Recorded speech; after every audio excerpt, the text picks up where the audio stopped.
Hello again, average moviegoers. How to Make a Killing has hit theaters. In this spoiler free review, let's talk about whether this movie makes a killing or is dead on arrival. How to Make a Killing is a new A24 film from John Patton Ford, who came out with the film Emily the Criminal in 2022 to critical acclaim. This new addition to his filmography features Glen Powell, who has the potential to inherit billions of dollars if only he can kill off 7 family members who stand to inherit it before him. Margaret Qualley joins the cast alongside some other recognizable faces that are strewn about here and there that are a fun surprise if you haven't researched the cast beforehand. If the plot sounds familiar to you, that's because it is inspired by the 1949 film Kind Hearts and Coronets, which you may or may not have seen, but has influenced broader film culture by establishing the trope of the charming serial killer, cementing what dark comedy satire feels like on screen, and inspiring many directors today. So, how does How to Make a Killing fare? Regrettably, and I say this without any malice, the movie was kind of a letdown. And we can talk about some reasons why, but ultimately it's related to one thing. It's missing a sense of fun. The plot lends itself to being a little zany and farcical, darkly comic, but it just doesn't hit those beats. Now, that's not to say the movie is never fun. There is a sequence or two that really hits a funny, exciting stride that you hope can be sustained and become the pulse of the film, but it fizzles out. The movie takes itself just slightly too serious at times, which throws off the equilibrium and makes the attempts at the more outrageous sequences fall short. Maybe this has more to do with my expectations than anything else, because I really did expect to see a funny movie, and maybe not in a laugh out loud comedy of the year way, but at least situationally funny and a little over the top and unbelievable and not so self-serious.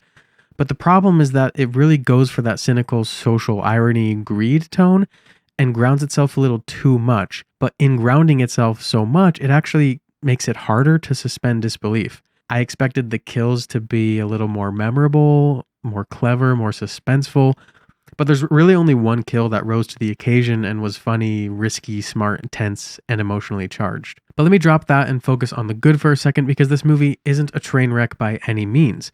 The formal elements are all on point. The cinematography is beautiful and there are some excellent shots without being overly showy or calling attention to itself. Again, when the movie hits those highs, the highs are really high, and I definitely did laugh or think about the social climate or invest in the characters. It's not like the film is unsuccessful. The acting is all on point. I like Glen Powell in his role, I like all the family members, and I even thought Margaret Qualley did her darndest and pulled off a good performance in her role. However, I think her character ultimately falls short of working in the story. The story fails to draw us in toward her, demand our emotional investment, or give us any insight and reveal her character to us. And so while I liked Margaret and thought that she was fascinating to see perform in this type of role, I kept waiting for that moment where her character clicks, and it never came. I have some thoughts on how this could have been fixed with one really simple change, but it requires spoiling the film, so if you're interested in spoiler thoughts on the movie, let me know. Generally speaking, some people might enjoy the twist of the movie, but I felt that the last 40 minutes were a little flat, and there's not any truly inventive commentary going on. In summary, this movie was disappointing not because it's a complete strikeout with no there. It's disappointing because all the elements actually are there, and it just didn't come together and buzz with a fun, exciting, propulsive energy.